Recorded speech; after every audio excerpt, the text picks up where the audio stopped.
Hi. Welcome to Half-Life 3. Welcome to Half-Life 2. Okay. The King. Part 1. Where did you say he came from? The light in the farmhouse was dim. The scant few candles flickered in their wicks, sat low amongst the mounds of wax. Night had fallen only minutes before, but heavy clouds held back the fucking cut moon and blanketed hill of the dale in the thicker darkness. My mouth is full of spit. Well, alright, pace yourself. You don't have to rush it, because I notice when you read stuff, you make the words into what you want them to be. I never told you this. I never told you this, but you do it very often. I do it all the time. I presumed it was some form of autism or dyslexia. No. Sorry, I look at the words, but basically I look at the words faster than I can read them. Yeah, and you shouldn't do that. You need to pace yourself. Fucking god! All right, second grade teacher. You've got a good reading voice, but then you go into it too quick. So just take your time. Breathe. Okay. All right. Okay. When there's a comma, breathe. All right.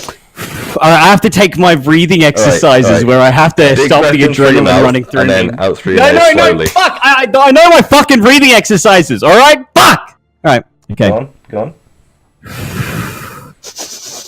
That's... So, in through the mouth. Fill your lungs. Wait, I'm fucking making myself dizzy here, alright. I need to clear my mouth. I'll wash my mouth out with some sarsaparilla. Some Alka-Seltzer. Alright, James, do you want a little warm-up? Okay. Fuck, now I'm smiling. You're a cunt. Come on. The squirrel farmer and her hired hands gathered outside the small, tilted doorway leading into the back room. There, lying in the bed just beyond the threshold, was the strangest creature of any of them had ever seen. It looked like a cat, similar eyes, pointed ears and face, but at least 4 times the size of any they had ever seen. See, I did it again. I actually did it again. You did. I did it again. You're trying to get ahead of yourself. Okay. Where'd he come from? The farmer repeated the question. One of the hired hands, a badger named Gap, pointed towards the window across the room. Found... Fuck, God, you're a cunt, alright? You're a cunt. You're really bad at this. Okay. Found him in the woods just yon, Mrs. Isabella. See, I read it too slow now, and I fucked it. Where are you reading this? But... you go into the fucking thing, you go into the store and you can buy books. They're free. Wait, what? They're free, yeah. Past the winter wheat. Was laying there, dead to the world. Who do you think he is? Isabella crossed her arms, feeling more than a bit uncomfortable having such a massive, menacing-looking creature in her home. He's dressed like I don't know. Looks like one of them rich folk from the Brimwatch. The other farm hand, a raccoon named Pim, squinted in the dim light. All the purples and the gold trim, probably worth a skidoo or two. Skidoo? Well, he ain't poor wherever he's from, Gap said. He turned back into the main room of the farmhouse, where a tightly wrapped roll of heavy canvas lay upon the sturdy kitchen table nearby. It was marked by a strange lettering, though meaning it was impossible to discern. There was right next to him, in the woods, some kind of traveling bindle. He was pushed the rolled up fuck! Unfurling it over the table before him. Its contents, a thick binding oblong rectangular cards, brushed in ink bottles slid neatly into the canvas straps affixed to the interior of the roll. A flat sheet of blank, over large parchment. Artist supplies looks like it custom made. Could be worth something. Hold up a moment, Isabella leaned in, looking at the cards. They were decorated with vivid artwork, but something was strange about them. You seeing this? She reached out and pulled out one of the cards from the deck. It was a ghastly scene, an army of withered creatures standing above the fallow field. From the sky of darkness, this land's plague ravaged and destitute. See, now I'm reading it too slow, and I'm fucking it. Because you're so used to going quick. And the artwork was moving. What kind of sorcery is that? Back in terror. True enough, the cards seemed to possess some kind of curious form of enchantment. The scene emblematized. That's a tricky word. Emblazoned. Emblazoned? What the fuck? I'm gonna look up how you pronounce that. Emblazoned. Emblazoned. Emblazoned. Emblazoned? Oh, emblazoned! Jesus, fuck, I am an idiot. I'm actually fucking dumb as hell. What? Emblazoned. And that symbol in the corner, Gap pointed. I've seen that before. True enough, nestled in the corner of the card was a symbol familiar to all three of them. A coiled worm, black as tar, the age-old symbol of the vile rot. Isabel threw the card back in the pile hastily, rolled up the canvas tight. That's enough excitement for tonight, I think. What about him? Pym nodded to the other room. We ain't leaving him here, alone with that thing. I'll be fine, Isabella said. You and Gap go get some sleep. We've got work to do in the morning, same as always. The farmhands traded a nervous glance, but they knew. So you got page 6 now. You got to handle this one. I don't think I'm in the right book, in the same book as you. The lion one, the fucking page, the first part 1. All right. Hold on.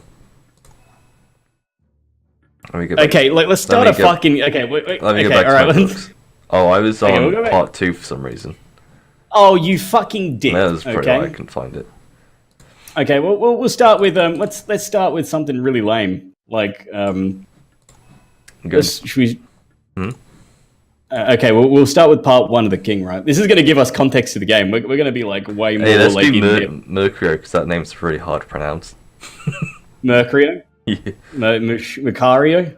Yeah, let's not do that then. Yeah, okay, alright, let's go. Alright. Let's do Sana, because Sana's like... Oh, let's do Anne. I mean, she is thick as hell. Copyright. We don't read that part. Okay. Well, we do read... What?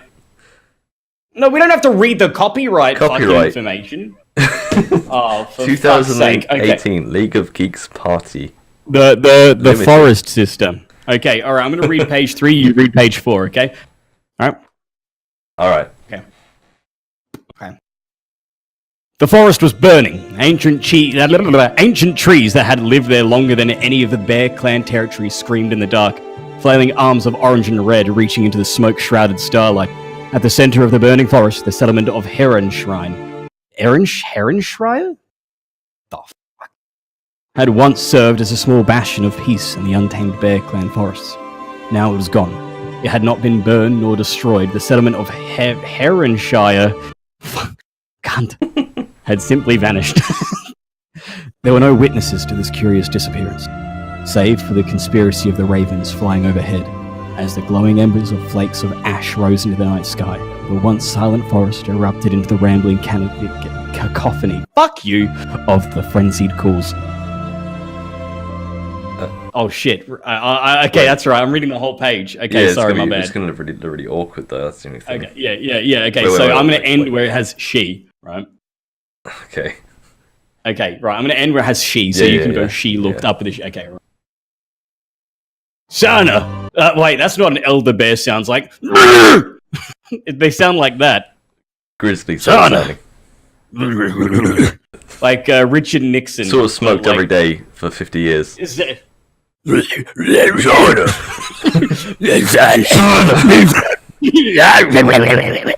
Sorry, he's only got one speaking line. I fucking hope so.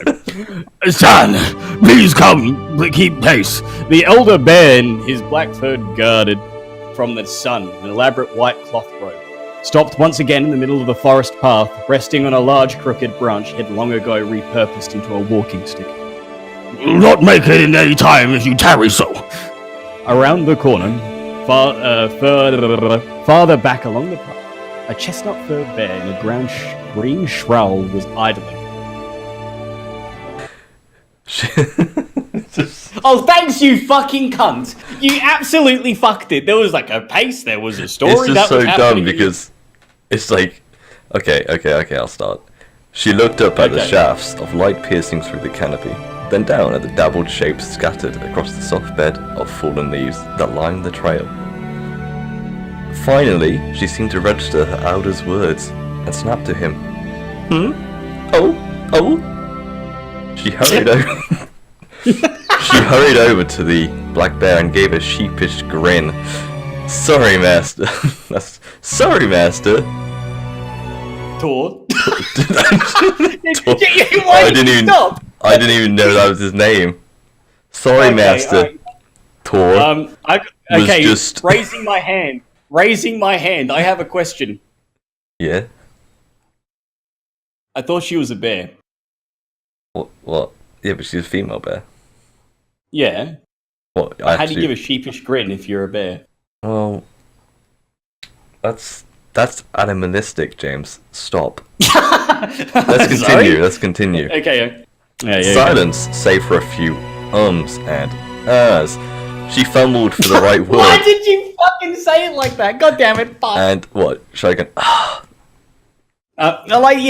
Like ums and ahs. Well, actually, even now when I say it, it sounds fucking weird. Just should I say? Let's ignore Should have gone ums and and. Alright, let's carry on. Yeah. And Tor sighed. Wait, am I speaking as Tor now? Well, you can do Tor's voice. Gotta find the right one.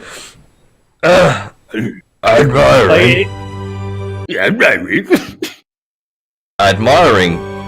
Sana nodded a few times. Yes, admiring. Thank you. I was admiring the wild's bounty, as one does. Tor rolled his eyes, albeit in a good nature. To describe the wild as... Wait, am I speaking as him now? Yeah, I think you are. You said you had one line, you fucking asshole. Yeah, I got all the lines apparently. Yeah, you got to describe the wild can require quite the vocabulary. We shall need to work on that. He gestured ahead. Come, Sen's fool should just be beyond this next rise.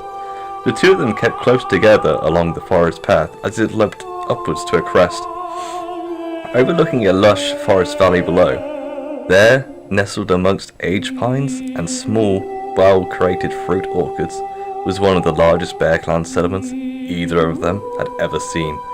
Sana offered a muted "wow" under her breath. Wow. Man, Sana's a bitch. Don't give a shit. Why the fuck aren't you paying attention? Jesus fucking Christ, it's simple. You have to walk, you absolute ape. Just fucking walk. God, fuck.